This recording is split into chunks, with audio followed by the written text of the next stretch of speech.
still remember the first time I saw him. I must have been just a kid. In that quiet, secessionist-style museum, I stepped into a shadowed room, and there he was, his skull, and beside it, the face. Sculpted, yes, but unmistakably alive. A North Inner Asian face. Wild, wise. A steppe lord, gazing straight through centuries. One eye blind, perhaps. Veiled like milk, the other sharp as frost. Deep, as deep as Lake Baikal. A man who had seen everything, and didn't need to say a word. I believe he was someone who both survived and won. This is the story of a man, once buried in gold, in the heart of Central Europe.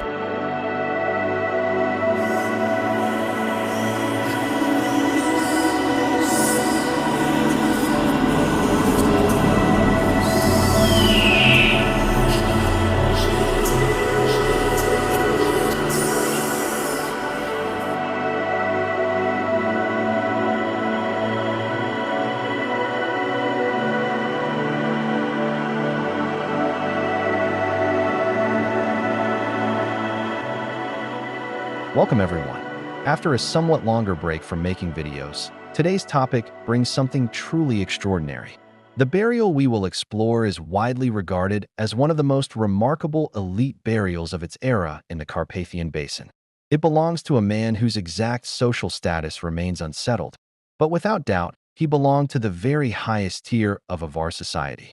In this video, drawing on a wide selection of academic studies from both genetic and archaeological fields, alongside publicly available museum sources and open-access genetic tools and databases, we are going to explore the following sections. A very brief historical overview of the Eurasian steppe-wide chain reactions that help place Avar migration in its wider historical context. The discovery of the burial itself. The original craniofacial reconstruction based on his skull, paired with his predicted phenotypic profile, and, based on these, my AI-enhanced digital portrait. His strongly East Eurasian uniparental genetic heritage, including both paternal and maternal lineages, along with a look at a wider kin-based elite network that connects multiple Avar-era cemeteries in the region. His autosomal genetic profile, based on publicly available qpAdm data from a 2022 study, including a particularly interesting comparison with the genome of a Rouran individual. A few of my G25-based distance analyses, to see which ancient and modern populations he appears genetically closest to. And finally, an overview of his grave goods, nearly 2.5 kilograms of gold, including artifacts with extraordinary direct parallels to 5th to 6th century burials found in the territory of the Rouran Khaganate in what is now Mongolia and Inner Mongolia. We'll close with a short summary of the main arguments supporting the theory that he may have been a Khagan and the counterarguments that urge caution. The Avars entered the Carpathian Basin in the late 6th century, where they established one of the most powerful nomadic polities of early medieval Europe. To understand their arrival, we must briefly trace the chain of events that contributed to the formation of the Avar Khaganate. Around 552 AD, the Rouran Khaganate collapsed following internal decline and military defeat by the rising Göktürks, former vassals who quickly established their own steppe empire. This triggered the displacement of Rouran elites and allied groups, some of whom migrated westward across Central Asia. By the late 560s, they reached the borders of the Eastern Roman Empire, seeking opportunities for alliance or conquest. Under the leadership of Bayan I, they defeated the Gepids and filled the power vacuum in the region, establishing the Avar Khaganate, a steppe polity that would endure in Central Europe for over 2 centuries.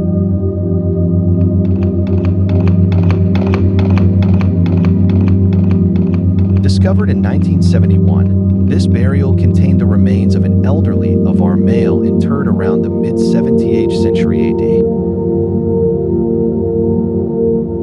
In collaboration with the Hungarian Natural History Museum, anthropologist Agnes Kushtar and sculptor Ula Skultadi produced a detailed reconstruction of the individual based on his preserved skull.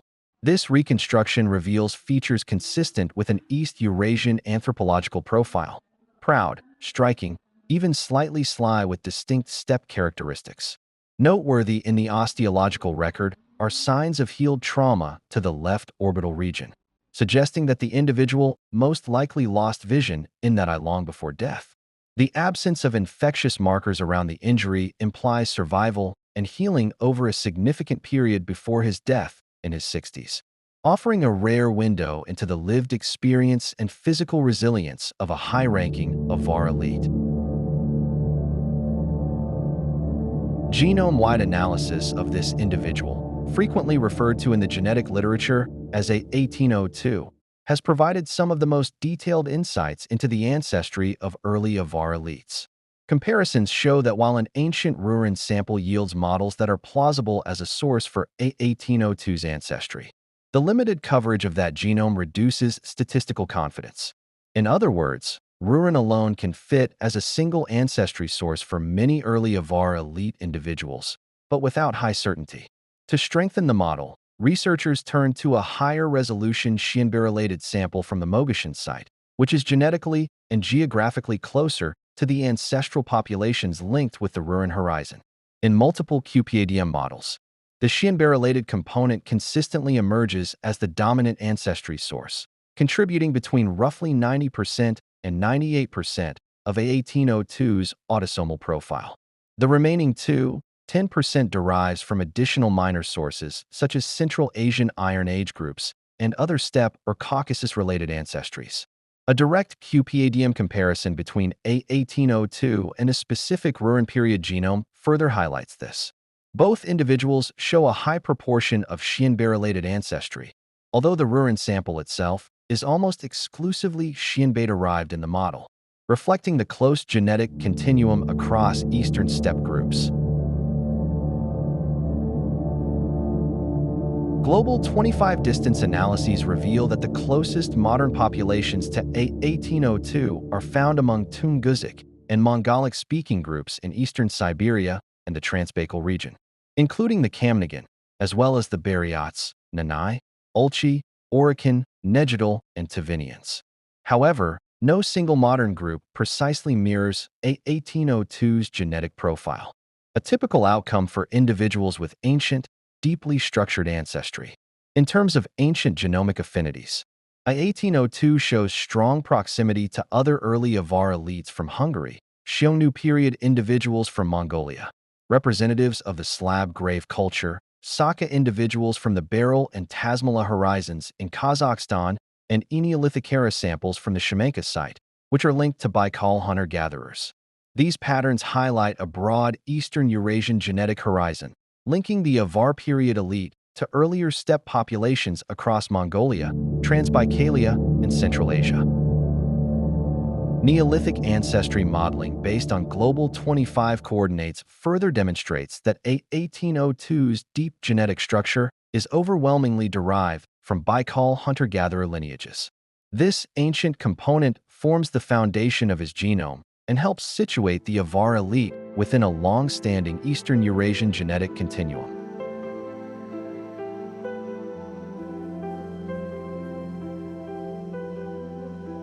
Genetically, he carried mitochondrial haplogroup D4J5A, a lineage of clear East Eurasian origin. This haplogroup is widely distributed across Inner and Northeast Asia and is consistent with the broader autosomal evidence pointing to an Eastern steppe ancestry. According to data from the Haplotree Information Project dataset, this lineage is attested in Mongolia in Mongol period contexts, in southern Siberia, particularly Buryatia, in individuals associated with the late Xiongnu horizon, and notably in a single Western outlier. A1802 himself, our mid-17th century Avar elite from central Hungary. On the paternal side, he belonged to haplogroup Ntad, N1A1, a major northern Eurasian lineage found at particularly high frequencies among Siberian, Uralic, and Inner Asian populations. More refined YSNP analysis allows for greater phylogenetic resolution. Initially identified as belonging to subclade N F4205, a downstream branch of Ntad commonly observed among Northeast Asian populations. His classification has since been updated. As of December 2025, According to the updated family tree DNA haplotree, I1802 is placed within N B219, an even more downstream subclade of N F4205. Notably, this paternal lineage is also present in several other elite Avar males from the Danube-Tisza interfluve, suggesting shared paternal ancestry within this high-status group, a pattern that may reflect dynastic or clan-based social organization. The Y-DNA phylogenetic tree illustrates the internal substructure of haplogroup N B197, a branch within NTAT, with particular emphasis on the lineage of A1802, designated as Avar2 in the dataset. The structure follows the family tree DNA haplotree while also annotating equivalent SNP nomenclature from Y-full for clarity. For example, N F4205, equivalent to Y16327, also known as Z35300, and N B219, equivalent to Y16220.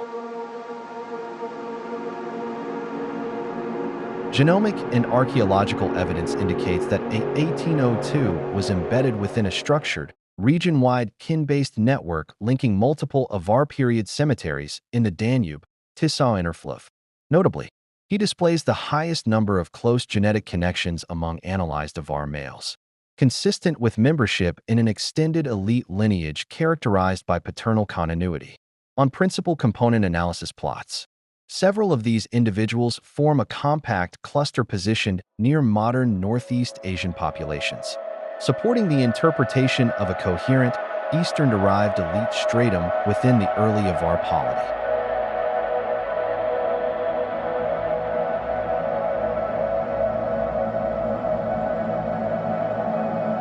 The deceased was laid to rest in a wooden coffin adorned with gold plates and fittings, transforming even the very structure of the grave into a visible declaration of rank.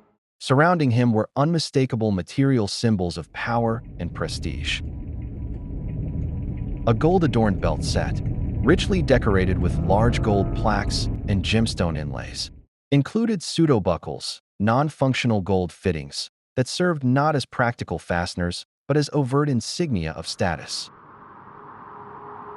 His weaponry was equally sumptuous. A long sword or saber with gold hilt and scabbard fittings, a reflex bow once embellished with gold elements, its organic components long since decayed, and a quiver with arrows.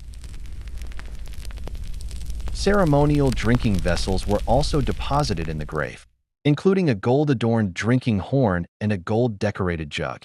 Such objects reflect the elite feasting culture of the steppe world and likely symbolized abundance, hospitality, and the continuity of status in the afterlife. Among the most remarkable items was a bird-headed gold ornament, probably the finial of a ceremonial mace or staff, interpreted as an eagle-headed scepter element. It would have functioned as a potent symbol of leadership and authority within steppe chieftain culture. Personal adornments further reinforced this visual language of elite identity. He wore gold earrings, an arm ring, and multiple rings.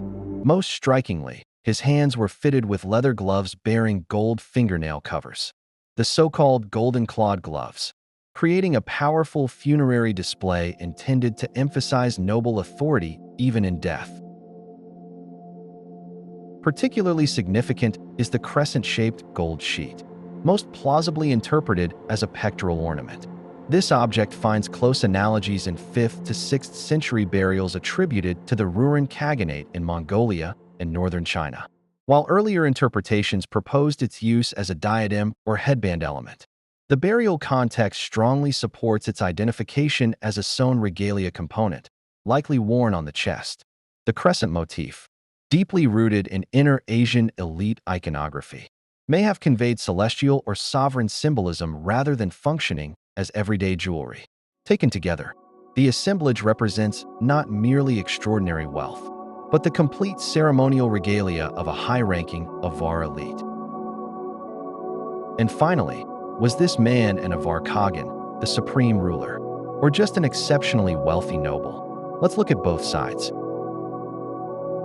First, the grave is unbelievably rich, the richest Avar burial ever found in the region. he was buried with multiple belt sets, possibly ceremonial insignia, 2 swords, highly unusual, gold and silver drinking vessels, a lavish burial shroud decorated with gold crescent ornaments. Those crescent-shaped gold pieces are especially important. Similar symbols appear in Central Asian, even Sasanian, Kushan, and steppe royal imagery, and in those contexts, they clearly represent royal authority. Supporters argue that everything expected of a Khagan is present, except perhaps a torque, and that until a richer grave is found, this must represent an Avar ruler. But not everyone agrees. Some scholars argue that certain clear-cut Khagan insignia are missing, specifically the torque. They suggest that the burial may represent an extremely powerful elite leader, but not necessarily the supreme ruler. Compared to some steppe imperial burials, it may fall into a slightly different category. The dating is debated, possibly earlier than proposed by those who see him as the last early Avar Khagan. Most recent interpretations lean toward he was very likely a Khagan. The combination of wealth, symbols of authority, burial ritual, and parallels strongly supports a royal identity. But archaeology rarely gives absolute certainty. Until an even grander Avar burial is discovered, his grave remains our best candidate for the tomb of an Avar Khagan.